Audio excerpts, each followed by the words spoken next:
8월 9일 월요일 아침입니다. 새로운 거리두기가 또 적용되는 그런 날인데요. 여러분 새벽기도 교회 와서 하실 수 있는 분들은 오셔서 하면 좋겠다 싶습니다. 자, 오늘은 요한계시록 15장을 읽겠습니다. 또 하늘에 크고 이상한 다른 이적을 보매 일곱 천사가 일곱 재앙을 가졌으니 곧 마지막 재앙이라 하나님의 진노가 이곳으로 마치리로다. 또 내가 보니 불이 섞인 유리바다 같은 것이 있고 짐승과 그의 우상과 그의 이름의 수를 이기고 벗어난 자들이 유리바닷가에 서서 하나님의 검은 고를 가지고 하나님의 종 모세의 노래 어린 양의 노래를 불러 이르되 주 하나님 곧 전능하신 이시여 하시는 일이 크고 놀라우시도다. 만국의 왕이시여 주의 길이 의롭고 참되시도다. 주여 누가 주의 이름을 두려워하지 아니하며 영화롭게 하지 아니하오리이까 오직 주만 거룩하시니이다. 주의 의로우신 일이 나타냈음에 만국이 와서 주께 경배하리이다 하더라. 또 2일 후에 내가 보니 하늘의 증거 장막의 성전이 열리며 일곱 재앙을 가진 일곱 천사가 성전으로부터 나와 맑고 빛난 세마포 옷을 입고 가슴에 금띠를 띠고 네 생물 중에 하나가 영원토록 살아계신 하나님의 진노를 가득히 담은 금 대접 일곱을 그 일곱 천사들에게 주니 하나님의 영광과 능력으로 말미암아 성전의 연기가 가득 차매 일곱 천사의 일곱 재앙이 마치기까지는 성전에 능히 들어갈 자가 없더라. 아멘. 오늘도 노래할 수 있다. 오늘 묵상의 제목입니다. 3절을 한번 표준 세번역으로 읽습니다. 그들은 하나님의 종 모세의 노래와 어린 양의 노래를 부르고 있었다. 주 하나님 전능하신 분, 주님께서 하시는 일은 크고도 놀랍습니다. 만민의 왕이신 주님, 주님의 길은 의롭고 참됩니다. 이 15장은 하나님께서 진노를 발하실 때에도 그분의 심판은 언제나 공의와 사랑에서 비롯된다는 것을 분명히 보여주고자 하는 장입니다.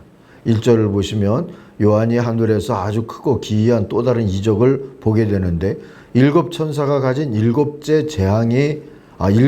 천사가 가진 일곱째 재앙이 마지막 재앙이며 또 그것으로 하나님의 진노가 마치게 될 거다 하는 그런 이적을 보며 듣고 그러죠.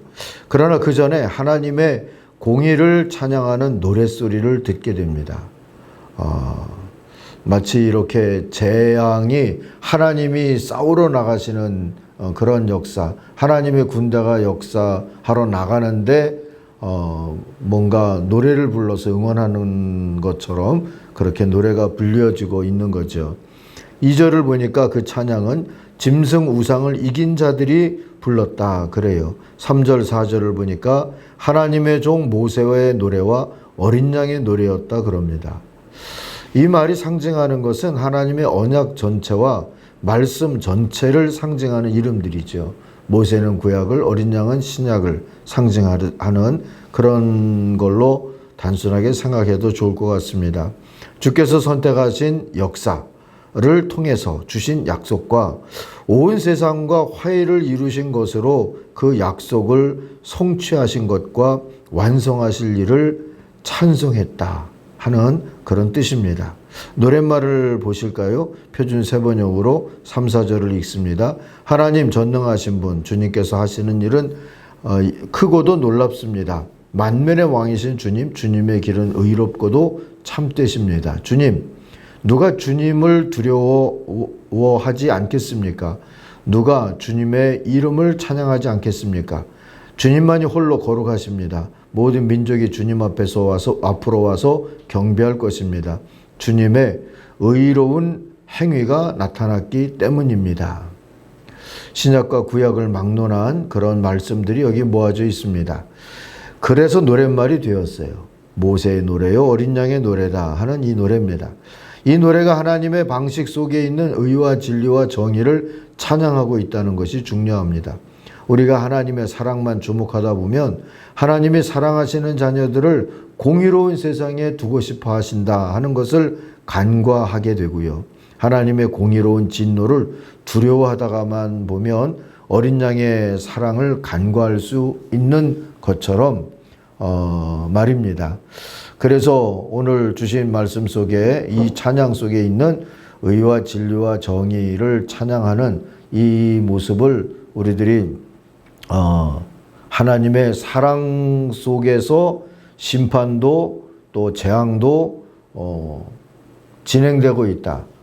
그것이 그래서 공의롭고 정의롭다 하고 찬양하는 것으로 그렇게 이해하면 좋을 것 같습니다.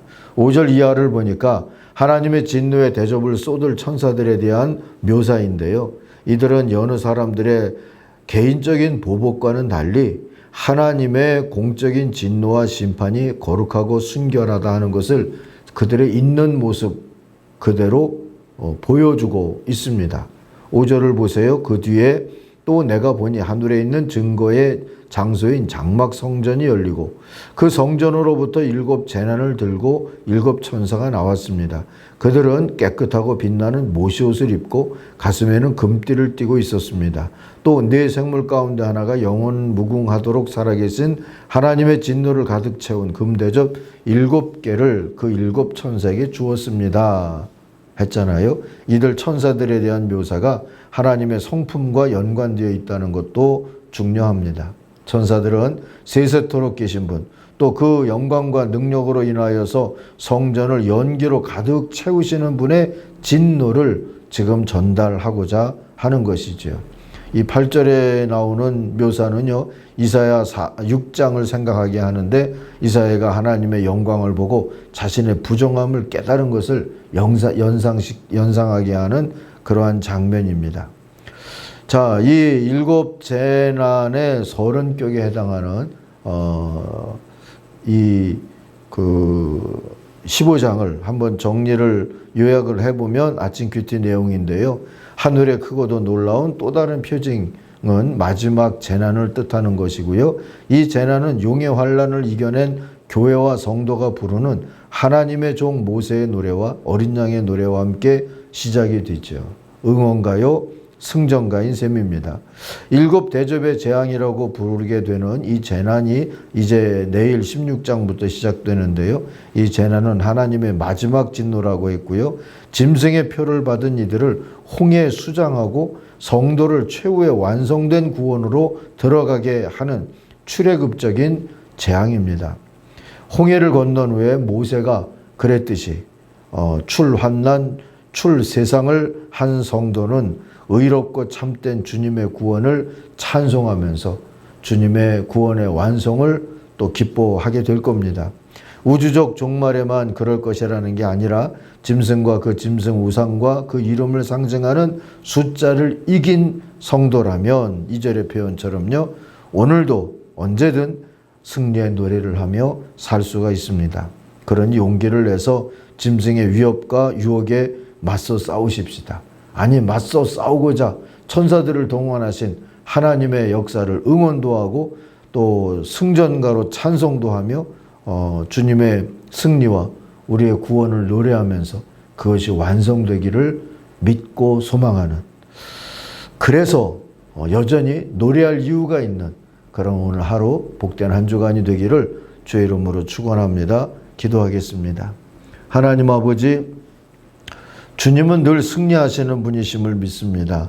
승리를 위하여서 세상을 공의로 다스리시며 성도들을 사랑으로 구원하시고 계시는 분이신 줄 믿습니다. 오 하나님 아버지, 우리들이 두려움 속에 있지 아니하게 도와주시고 애국으로부터도 광야로부터도 이기고 온전히 완성시켜 주실 구원을 바라다 보며 오늘도 노래하며 갈 수 있게 하여 주옵소서.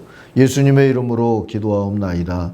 아멘. 하늘에 계신 우리 아버지, 아버지의 이름을 거룩하게 하시며 아버지의 나라가 오게 하시며 아버지의 뜻이 하늘에서와 같이 땅에서도 이루어지게 하소서. 오늘 우리에게 일용할 양식을 주시고 우리가 우리에게 잘못한 사람을 용서하여 준 것 같이 우리 죄를 용서하여 주시고 우리를 시험에 빠지지 않게 하시고 악에서 구하소서. 나라와 권능과 영광이 영원히 아버지의 것입니다. 아멘. 같이 기도하겠습니다.